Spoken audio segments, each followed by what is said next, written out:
Recuerda que puedes escuchar este audio horas antes de su estreno y sin publicidad suscribiéndote en cesarvidal.tv.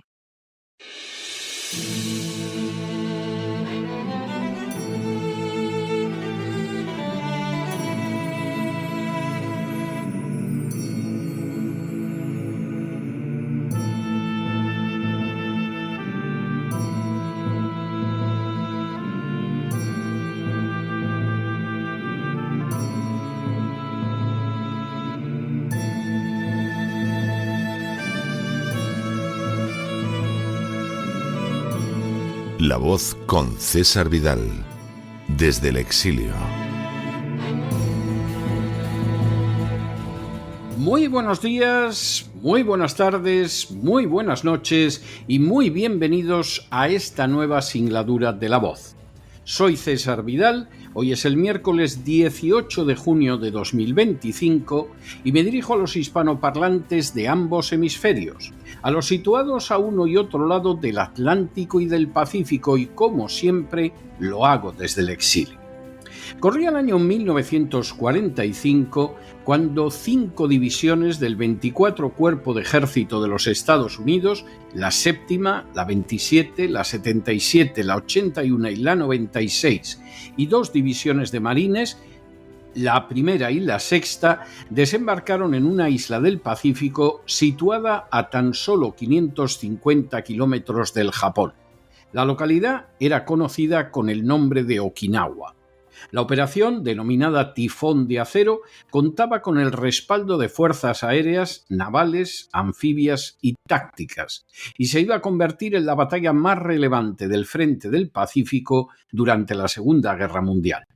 Las fuerzas americanas chocaron, como era de esperar, con una encarnizada resistencia japonesa que se apoyaba de manera especial en una tupida red de túneles que no solo fortalecían su defensa, sino que servían para lanzar ataques sobre la retaguardia americana, impidiendo su avance.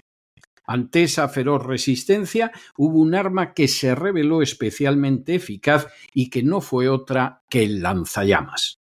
Con los lanzallamas, las fuerzas americanas no solo abrasaban a los soldados japoneses, sino que en muchos casos consumían el oxígeno de los túneles donde se resguardaban, provocándoles la muerte por asfixia.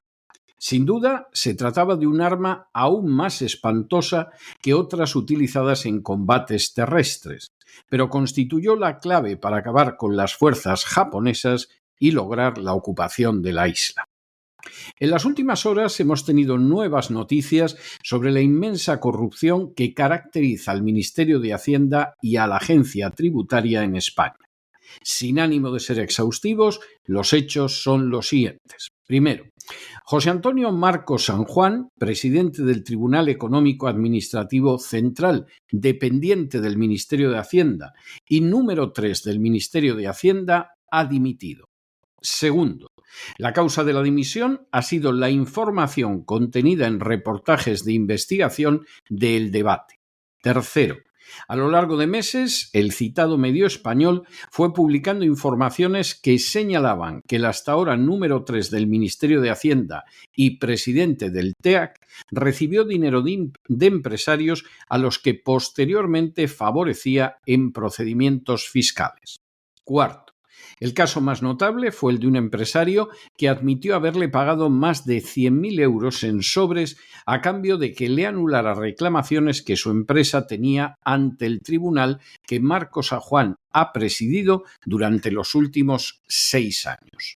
Quinto, la entrega del dinero en metálico se realizó en un hotel enfrente de su despacho oficial ubicado en la calle Panamá de Madrid.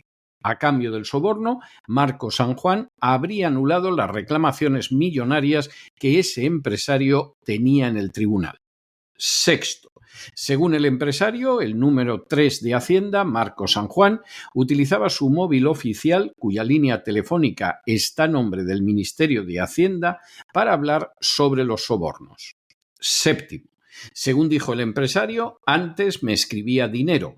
Ahora ya se cuida más y me dice a ver cuándo quedamos a tomar un café. Octavo, en varios mensajes de WhatsApp, el número 3 de Hacienda dejó constancia de sus exigencias de soborno.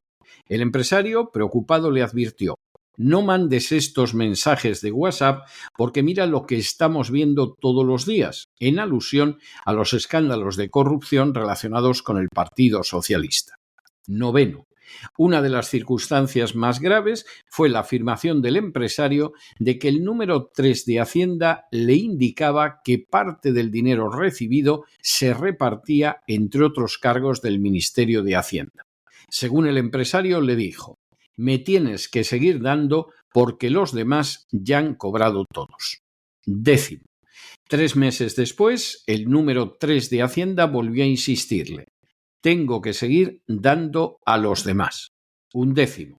Este tipo de afirmaciones llevaron al empresario a sospechar que utilizaba la supuesta participación de la cúpula del Ministerio de Hacienda como un medio de presionarle para que aumentara las entregas de dinero.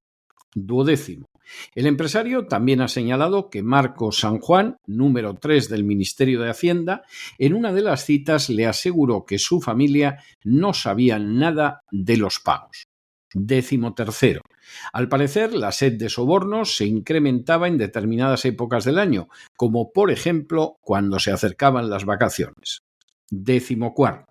El empresario aceptaba pagar los sobornos que le exigía el número 3 del Ministerio de Hacienda, pero le rogaba que dejara de enviarle mensajes.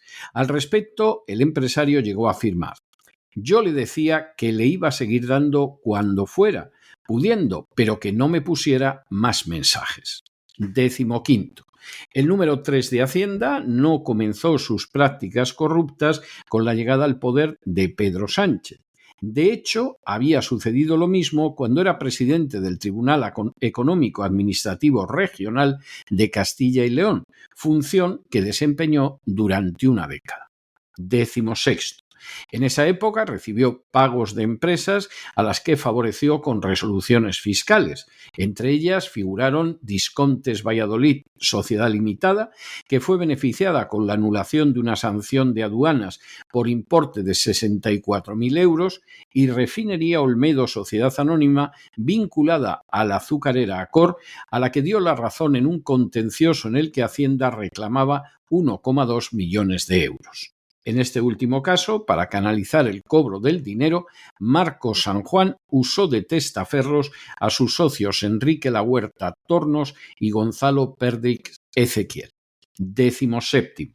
El mismo día en que el Debate publicaba la exclusiva, la ministra de Hacienda, María Jesús Montero, eludió defender a su número 3 en el Congreso después de que el Partido Popular le preguntara si ponía la mano en el fuego por él. 18. El lunes de esta semana, María Jesús Montero, ministra de Hacienda, pidió al secretario de Estado de Hacienda, Jesús Gascón, que exigiera explicaciones a Marcos San Juan sobre el contenido de las informaciones que había publicado el Debate. 19.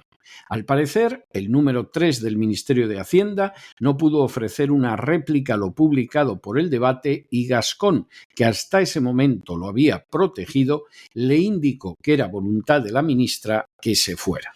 Y 20, el número 3 del Ministerio de Hacienda, Marcos San Juan, presentó su renuncia y el martes el Consejo de Ministros certificó su cese y nombró como sustituto a José Ignacio Ruiz Toledano, inspector de Hacienda y hasta ahora vocal del propio Tribunal Económico Administrativo. El Ministerio de Hacienda español, y en especial la agencia tributaria, constituye una verdadera alcantarilla de corrupción que ha sido definida en el Financial Times y en otros prestigiosos medios extranjeros como banda de ladrones. Lejos de tratarse de lamentables casos aislados, toda la estructura de la agencia tributaria es una máquina de prevaricar, expoliar y robar. La existencia de los bonus entregados a sus funcionarios constituye, como han determinado distintos estudios profesionales, un claro acicate para la corrupción y la prevaricación, ya que arrastra a los buscabonus a inventar, exagerar e hinchar inspecciones y sanciones para lucrarse con las cantidades codiciadas. Nos resulta extraño que en la actualidad más del 60% de las causas contra la agencia tributaria triunfen en los tribunales, un porcentaje tan colosal que solo puede explicarse por la estupidez, la incompetencia o simplemente la corrupción de los buscabonus. Ante esos atropellos, en teoría, los ciudadanos pueden acogerse al Tribunal Económico Administrativo, pero la realidad es que este depende del Ministerio de Hacienda y, por añadidura, acabamos de ver que su presidente hasta ayer mismo ha sido un corrupto que recibía sobornos para alterar sus resoluciones. A lo anterior hay que sumar los casos, cada vez más numerosos, de buscabonus que han creado redes de extorsión de contribuyentes o que ofrecen alterar el resultado de las inspecciones a cambio de un soborno, o que incluso practican el chantaje, por ejemplo, sobre grupos de prostitutas extranjeras para poder robar más a sus víctimas. Por si esta colosal corrupción no fuera suficiente, añádese la manera en que sancionan a contribuyentes sin culpa alguna mediante sanciones que rondan el 1.000.000 de euros en la convicción de que sus víctimas no acudirán por ese dinero a los tribunales.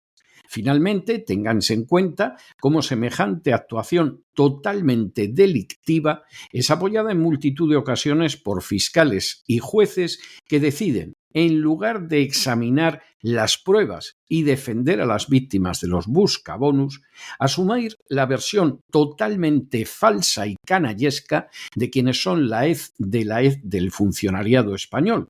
Y no solo procesan así a inocentes, sino que en el colmo de la bajeza moral presionan a terceros también inocentes para que presten falso testimonio. No cabe la menor duda para cualquiera que conozca cómo funciona el Ministerio de Hacienda y la Agencia Tributaria que se trata de manera innegable de una banda de ladrones y corruptos de la que hablan cada vez con más profusión los medios internacionales.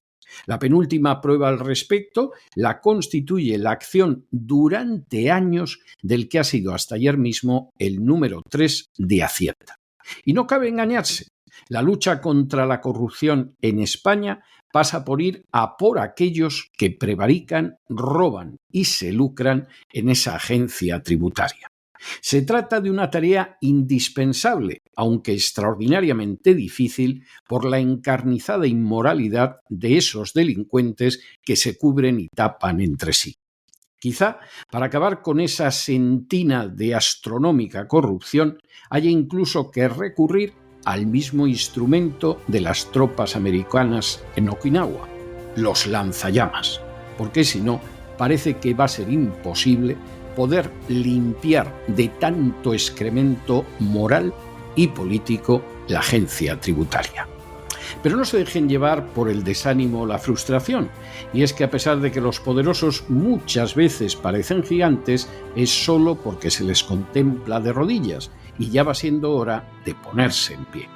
En el tiempo que han necesitado ustedes para escuchar este editorial, la deuda pública en España ha aumentado en cerca de 7 millones de euros y una parte de la deuda se debe a los bonus que se entregan a esos personajes de la agencia tributaria que no pasan de ser la hez de la hez del funcionariado español. Muy buenos días, muy buenas tardes, muy buenas noches. Les ha hablado César Vidal desde el exilio. Que Dios los bendiga.